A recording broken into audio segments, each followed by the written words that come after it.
достаточность. И это, конечно же, очень печально.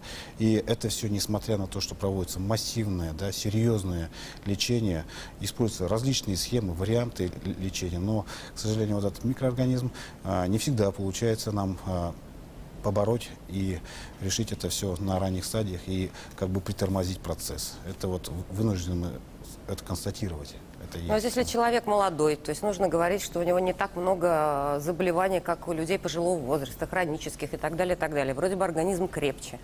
Ну, это же и плюс, и минус, нужно четко понимать. Молодой человек, он наиболее социально активен, он заболел, он, казалось бы, ему пока что все хорошо. Да, у него есть температура, он идет дальше, он идет работать. Да? При этом он четко будет разносить эту инфекцию среди своих соратников, да? В том числе не только членов семьи, но и с тем, кто работает. Плюс ко всему, никто не отменял тот же самый интернет. Они занимаются самолечением. А зачастую они смотрят, ага, чем в больнице лечат? Гормоны. Они начинают гормональную терапию дома, антибактериальную терапию, тогда, когда им это не показано. И потом уже мы получаем то, что получаем. Уже пациент на амбулаторных, на ранних стадиях уже использовал те механизмы, которые именно стационарной медицинской помощью. А ведь доказано, что раннее использование именно антибиотиков увеличивает риск смертности, раннее использование именно гормональных препаратов также приводит к тому, что вирусовыделение, оно увеличивается. Если в обычной ситуации вирусовыделительство составляет где-то порядка 7-8 дней, да, то тогда, когда пациент на ранних стадиях начинает использовать гормональные препараты, вирусовыделительство увеличится до 14 дней. И это тоже факт. И поэтому вот эти вот аспекты нужно всегда учиться. Ну и плюс ко всему, не всегда все пациенты, которые находятся на стационарном лечении, они четко выполняют рекомендации врача. Именно лежать на животе, это пронопозиция, да, они вроде бы им стало чуть легче, они начинают ходить, двигаться и начинает не выполнять. И это тоже может приводить к драматическому варианту течения данного заболевания. Чем опасно, что молодой человек занялся самолечением, напичкался уже гормонами, гормональными препаратами, антибиотиками? Это клиент уже, вот, клиент госпиталей ковидных, я так понимаю? Почему? В чем опасность? Всякая палка о двух концах. Любое лечение имеет побочные эффекты. Те же гормоны, подавляя аутоиммунные процессы, они подавляют и естественный иммунитет, уменьшают устойчивость к вторичной инфекции. Нужно четко понимать, что это вирус. Да? И прежде всего, амбулаторное лечение, оно не должно быть сопряжено с приемом антибиотиков и гормональных препаратов. И самые последние схемы лечения и рекомендации, которые утверждены Министерством здравоохранения Российской Федерации, они это также гласят. На ранних стадиях необходимо противовирусное лечение. И вот об этом, к сожалению, многие пациенты забывают. Они перескакивают от противовирусного именно к лечению уже осложнений, да, и поэтому начинают принимать антибиотики и гормональные препараты. Я правильно понимаю, можно констатировать, что если пожилые люди, как только заболевают, они тут же вызывают врача, и бесконечно скорая помощь и так далее при любых симптомах, то молодежь, люди среднего возраста до последнего будут оттягивать с походом к врачу. Вот, как правило, у нас уже приходили ряд врачей, которые говорили с поликлиник, что приходят там на 7-й день, когда уже все, там уже требуется госпитализация, когда совсем плохо, они обращаются в первые дни. Так это или не так? Как правило, да, они обращаются уже, начиная как раз-таки антибактериальную терапию. И в последнее время увеличивается количество случаев, когда вроде бы пациент пришел с утра на прием, легкая степень, все нормально, небольшая температура, субфебрилитет, а вечером его уже увозят по скорой и подключают на аппарат ИВЛ.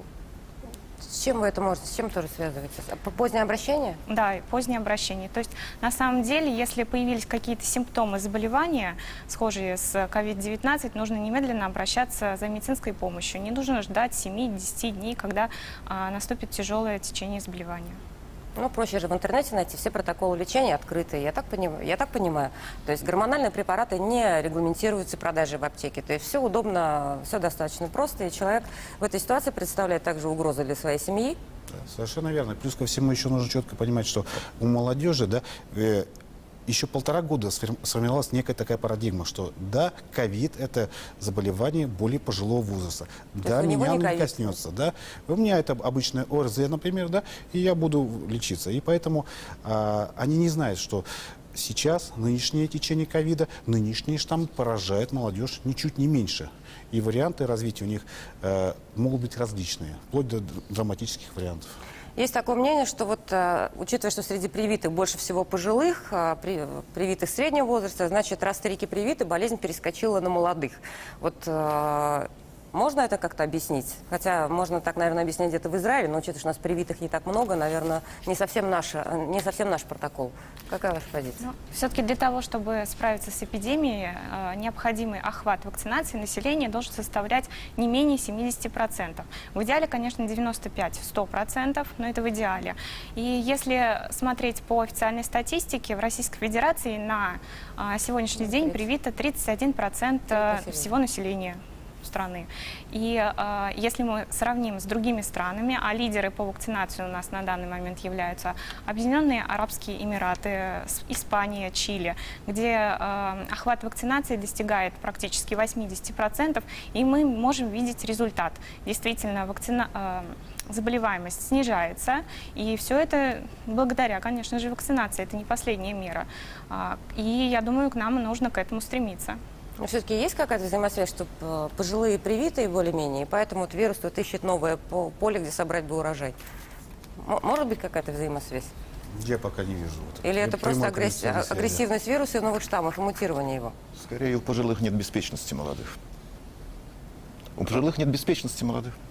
То есть все-таки вы считаете, что главная причина заболеваний молодых – это их собственная беспечность и отношение к своему здоровью. В чем отличается тяжесть течения заболевания как у пожилых, так и у молодых? В чем разница? Если мы говорим, то есть, прежде всего про пожилых, каждого пожилого человека есть свой багаж неких заболеваний. Это сопутствующие заболевания. И они, конечно же, существенно отягощают течение. Мы вынуждены не только бороться с ковидом, да, назначаем противовирусное лечение, да, но и контролировать и мониторировать, чтобы его сопутствующие заболевания не обострились. А, как правило, ковид, он бьет там, где узко. Именно те группы населения, когда имеется ожирение, когда имеется сахарный диабет, сахара у них начинают скакать, да, когда у них имеется гипертония, да, и вот это вот, конечно же, отягощает их течение, и поэтому, да, безусловно, у пожилых людей ковид протекает несколько тяжелее. И, так скажем, рисков, то, что оно пойдет по такому неблагоприятному исходу, у них несколько выше. Но у молодежи это, прежде всего, из-за, вот, как сказал мой коллега, из-за беспечности, да, они, прежде всего, из-за того, что не соблюдают режим, да, и вот это тоже может и является одним из факторов риска. Да, потому что им, казалось бы, становится легче, они начинают: я пойду домой, да, и вот результат потом мы получаем уже более тяжелое течение болезни. А симптоматика как-то отличается вот, при различных возрастах? Симптоматика отличается скорее потому, что с молодыми сталкиваются на более поздних стадиях. То есть, если пожилой человек с третьей степенью, он уже вряд ли сможет даже встать с постели, то молодой он будет до последнего То есть еще при КТ-4... пытаться вести активную жизнь, да. Поэтому мы с ними сталкиваемся, когда ресурс, компенсаторные возможности уже достаточно исчерпаны. Как вы считаете, как симптоматика все-таки меняется у пожилых и молодых? Насколько она отличается, точнее? Я согласна с коллегой по поводу симптоматики, и хотелось бы добавить, что если первоначально у студентов, мы возьмем, наверное, студентов, они молодые у нас люди, симптомы похожи на классический коронавирус, то есть с которым мы встретились в конце 2019 года, в декабре 2019 года, но отличается, практически отсутствует потеря обоняния, и спустя 2 месяца, 3 месяца после перенесенного заболевания мы встречаем различные герпетические ангины. Герпетические ангины? Да. Хорошо, спасибо. Мы сейчас прервемся на рекламу, потом продолжим, не переключайтесь.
Мы продолжаем ток-шоу «Точка опоры» на телеканале ТНВ Татарстан. Обсуждаем сегодня, как ковид переносит молодые. Вот остановились на том, что есть последствия после перенесенного ковида как раз у молодых. Да, нам говорит Ирина Алексеевна, что с герпетическими ангинами приходят. Да. С чем еще и с чем Также это еще связано? встречаются различные диареи невирусного генеза. Это, наверное, проблема, с которой нам предстоит еще бороться и определять причины, почему и как.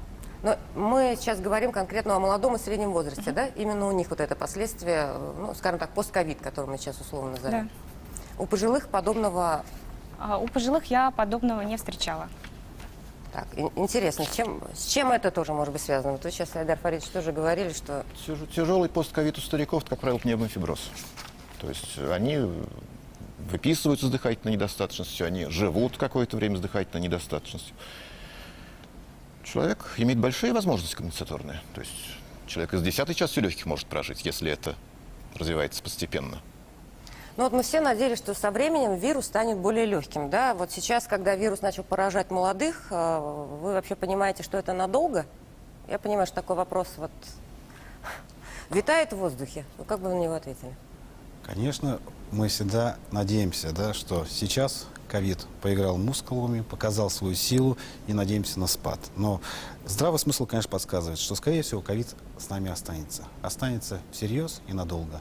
Он перейдет в разряд тех инфекций, которые будут они у нас сезонные. И, к сожалению, пока что вот действенных решений, кроме вакцинации, нету. Не придумали. Пока что такого и препарата, который бы со стопроцентной эффективностью боролся с ковидом, и тот препарат, который бы купировал стопроцентно осложнения, чтобы не возникали. Поэтому, если будем вакцинироваться, да, наверное, он перетечет в разряд сезонных инфекций, и мы его как-то поборем. Но, к сожалению, вот третья волна, она, к сожалению, несколько агрессивнее, даже во много раз агрессивнее и тяжелее протекает у пациентов. Ну, я так понимаю, сейчас мы уже можем говорить уже не о третьей волне, а плавно переходящей в четвертую, да, Айдар Фаридович? Да. И по сезонности тоже. Я вот не могу сказать, что мы видим какую-то такую вот сезонность.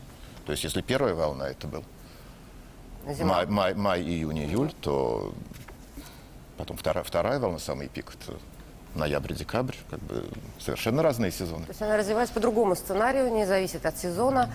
И о чем... Не могу сказать. Сезонности нет.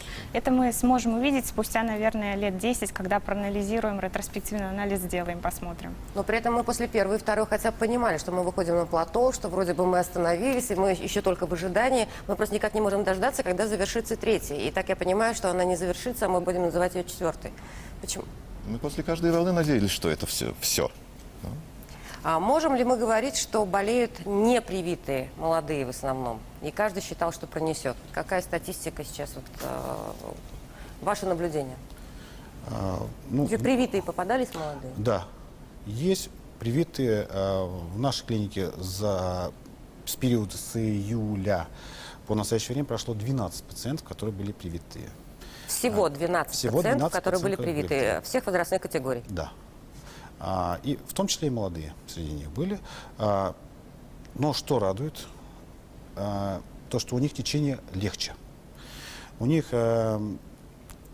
течение легче, во-первых, по своему, по клинико-лабораторным данным, да, и пациенты несколько легче. И что отрадно все-таки, да, то, что у нас летальности среди привитых не было.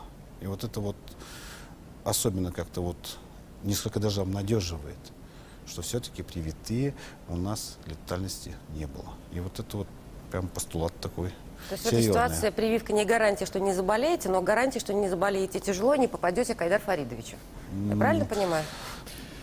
То, что это все-таки гарантия, что не будет летальный исход, что шансов на это меньше значительно. Нужно четко же понимать, что вот мы, когда вакцинируемся, да, это же все 12 человек, это не все, кто прошел полный курс вакцинации. Кто-то получил, допустим, один компонент спутника. Да? Любая вакцинация – это некая антигенная нагрузка. Когда мы сделали первый компонент вакцины, да, мы внесли в себе в организм некий антиген. И если в период этих 21 дня мы столкнемся с ковидом, мы будем болеть точно так же, как обычный человек, потому что у нас еще не сформировались свои антитела. Мы примерно понимаем менталитет молодого человека, что он делает эти 21 день между прививкой. То есть вот, где мы его можем встретить? Да, Мы везде. понимаем, в общественных местах, Да, на всевозможных да, тусовках, да, вечеринках да, и да, так далее. Да, да. Он пошел, он столкнулся с вирусом, и он заболел. А вот если, когда он прошел полный курс вакцинации, конечно же, его иммунный статус несколько выше. Да, и вот это формируется не сразу после второй вакцины, а где-то через дней 10. Вот эти пациенты, короче, они наиболее защищены, конечно. Дарья Фаридович, встречались с привитыми у себя там? С привитыми по нашей реанимации прошло 3, из них 2 неполный цикл вакцинации завершили, то есть которые перед второй ревакцинацией, либо сразу после получения второго компонента. Погибших нет на данный момент. Что дальше, все-таки будем смотреть, пока еще опыт не такой большой работы с привитыми.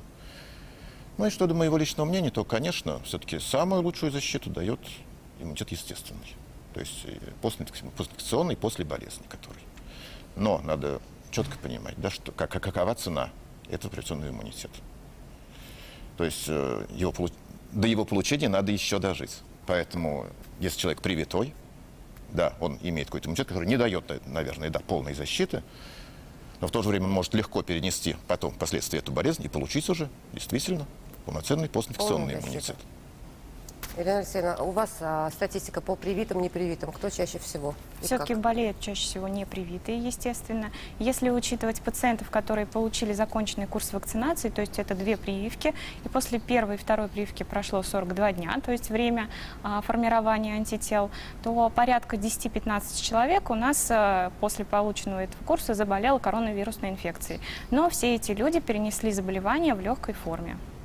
Но ведь у нас самая сложность как раз с теми молодыми, что вакцинируются меньше всего как раз они, я так понимаю, да? То есть если люди пожилого возраста, там, люди советской закалки, которые понимают, что они всегда проходили по всему этому графику, календарю прививок и так далее, и так далее. Как достучаться до молодых, для чего им необходимо делать вакцину? Если был вот процесс такого убеждения, мотивации, на чем вы сакцентировали свое внимание? Ну, мое мнение лично, да, то есть здесь, когда идет война, не надо спрашивать. Надо всех, чтобы заставлять. Вот люди должны, не надо у всех спрашивать, да, нужно сказать, что необходимо. Это должно быть на законодательном уровне все-таки утверждено. То есть мы сейчас понимаем, что вы сторонник в целом обязательной вакцинации Да. студентов, Да. молодежи, Если либо нет, вообще... если нет противопоказаний. Медицинских противопоказаний если нет, надо всех просто вакцинировать. Поставить в очередь и всем сделать вакцину. Это будет наиболее быстро. Тогда мы получим этот пресловутый коллективный иммунитет. И это будет в целом наиболее безопасно и экономически, наверное, обоснованно для всей страны. Вот я так думаю. Ну, достаточно смело, редко кто говорит об обязательной вакцинации, но это ваше личное мнение. Это хорошо, Айдар Фаридович? Безусловно, поддерживаю коллегу. Почему? Вакцинация Вы считаете, что он необходима, говорит- причем максимально сжатые сроки, чтобы массово были привиты какой-то достаточно единообразной вакциной, да, То есть, чтобы пресечь то возможность есть в короткий для срок мутирования максимальное вируса. Да. количество людей. И мы об этом сейчас говорим. То есть если мы будем растягивать так, как мы сейчас, у нас уже полагается ревакцинация, которая фактически еще только шагнула. Да, и вирус будет мутировать, то есть будут иметь преимущество те штаммы, которые устойчивы к поствакцинальным антителам.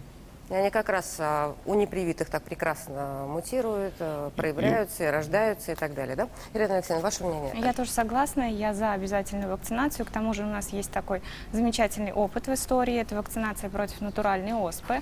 Именно благодаря вакцинации мы смогли победить это страшное заболевание. Следующий вариант – это полиомиелит, тоже достаточно опасное заболевание, и Россия у нас поддерживает статус страны свободной от полиомиелита благодаря именно вакцинации. Поэтому нужно обязательно вакцинироваться. Просто удивительно, конечно. Мы четко понимаем, что убедить в короткие сроки не получается. Я правильно понимаю, что это невозможно? Либо вы сейчас говорите от усталости, вот если честно. Айдар Фаридович. Почему? Или вы говорите уже от усталости, что вы устали эти 1,5 года бороться с коронавирусом? Это конечно. То есть и с этим тоже связано. И все-таки мотивация не срабатывает. Мы говорим только об обязательной вакцинации, которую необходимо принимать на законодательном уровне. Наверное, да, это единственный путь. Это было бы правильно. Единственный способ победить, остановить или, по крайней мере, хотя бы начать обратный отсчет, да, то есть к нормальной жизни. Вирус останется, но будет все равно протекать легче. То есть не будет такой волны захлестывающей жизнь здравоохранения, когда сколько больниц закрыто под ковид.